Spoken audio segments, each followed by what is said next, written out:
General bodies have started, मतलब आपकी committee constituted हो चुकी है. Now the committee is functioning.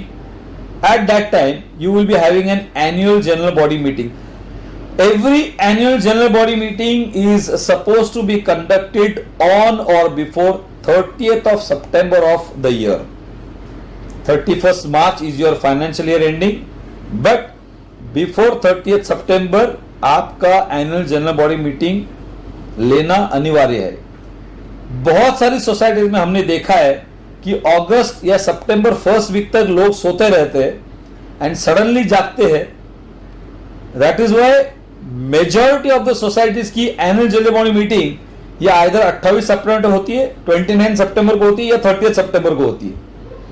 Because they understand that अभी टाइम चला गया है, अभी किसी भी प्रकार हमको करनी है. No provisions for any kind of extension of the date is there. That I have already explain to you कि 30 सितंबर को अगर आपने नहीं किया है तो आप एनुअल जनरल बॉडी मीटिंग नहीं ले सकते हो. जो एजेंडा नोटिस आप निकालोगे for the annual general body meeting, जैसे मैंने कहा कि एजीएम का 14 डेज क्लियर नोटिस देना, ये पहली बात है. Second thing is agenda notice of AGB meeting to be issued under signature of the honorary secretary. In case of default in calling the AGBM there is a disqualification and action under section 75(5) of the act up to 5 years.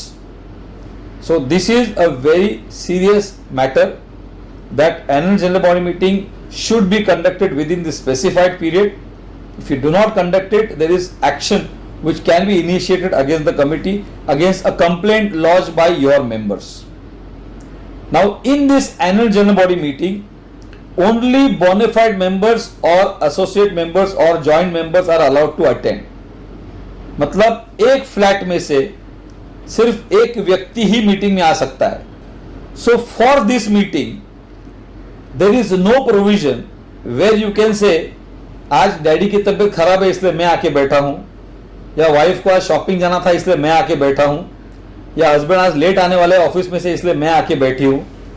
अगर आप principal member नहीं हो, को member नहीं हो, joint member, associate member नहीं हो, तो under any circumstances you have no locus standi to attend the annual general body meeting. At the same time, if the society is going to call an expert as a special invitee for any kind of a topic that is going to be discussed in the annual general body meeting, it is required to be announced priorly. तो उस notice में एक tip होगी, एक note होगा जिसमें लिखा जाएगा कि this meeting will be attended by so and so experts to discuss so and so subject. उसी प्रकार से इस मीटिंग को अटेंड करने के लिए, मतलब whatever general body meetings that are conducted, मैंने बहुत बार सुना है लोगों के मुंह से कि सर मेरे पास तो पावर ऑफ अटॉर्नी है, मैं तो I will go and attend the meeting. Please please please understand, as per the provisions of the bylaw 104, I am reading the bylaw for you. No proxy or a holder of power of attorney or letter of authority shall be eligible to attend the general body meeting of the society on behalf of a member of the society. Every active member and in his absence the associate or the joint member shall have one vote. So अगर principal member किसी कारणवश उस meeting को attend नहीं करता है तो उसके एब्सेंस में उसका जॉइंट मेंबर अटेंड कर सकता है. अगर वो नहीं है तो एसोसिएट मेंबर, जो भी अटेंड करेगा उस मीटिंग को, उस फ्लैट का एक ही वोटिंग में उनके पास सिर्फ एक ही वोट रहता है. मतलब it cannot be principal vote, जो मेंबर रहेगा वो एक वोट डालेगा और एसोसिएट आके दूसरा वोट डालेगा. तो फ्लैट के लिए, हर फ्लैट के लिए सिर्फ एक वोट, हर मेंबर के लिए, नॉट फ्लैट के लिए, हर मेंबर के लिए only one vote is permissible. All decisions in the general body will be taken by simple majority. तो जनरल बॉडी में जो भी डिसीजन लिए जाते हैं चर्चा के उपरांत, वो सारे डिसीजंस जनरल बॉडी में मेजॉरिटी 51% लोगों की जो भी इच्छा होगी वही डिसाइड किया जाता है, नथिंग मोर देन दैट. अब इस जनरल बॉडी को बुलाने के लिए एक एजेंडा होता है. तो स्टैंडर्ड एजेंडा क्या है वो मैं आपको पढ़ के दिखा रहा हूं इस वक्त. The first agenda would be to read the minutes of the last annual general body meeting, and if there is any pending special GB minutes जो पढ़ा नहीं है या स्पेशल जनरल बॉडी मीटिंग उसके बाद नहीं हुई है और सीधा एजीएम हुआ है, तो उस एजीएम में आप एजीएम की भी मिनट्स और जो लास्ट जनरल बॉडी हुई है स्पेशल, उसके मिनट्स का भी आप वहां पे you can read those minutes and you have to note whatever actions are taken there. मतलब लास्ट मिनट्स क्या थे वो पढ़ना है और उस मिनट्स में जो भी एक्शंस बताए गए थे करने के लिए उसके बारे में आपको लेखा जोखा सबके सामने रखना है। You have to explain to the people that these were the resolutions which were passed and these are the actions which were taken. Number 2 agenda will be to discuss the committee report and statement of accounts, income and expenditure and the balance sheet.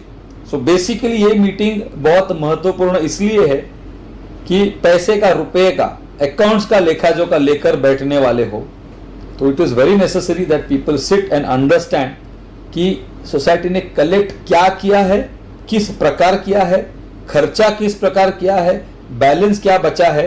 तो ये सारा information आपको मिलेगा जब वहां discussion किया जाएगा on the statement of accounts, the income and expenditure and the balance sheet which has been prepared by your statutory auditor.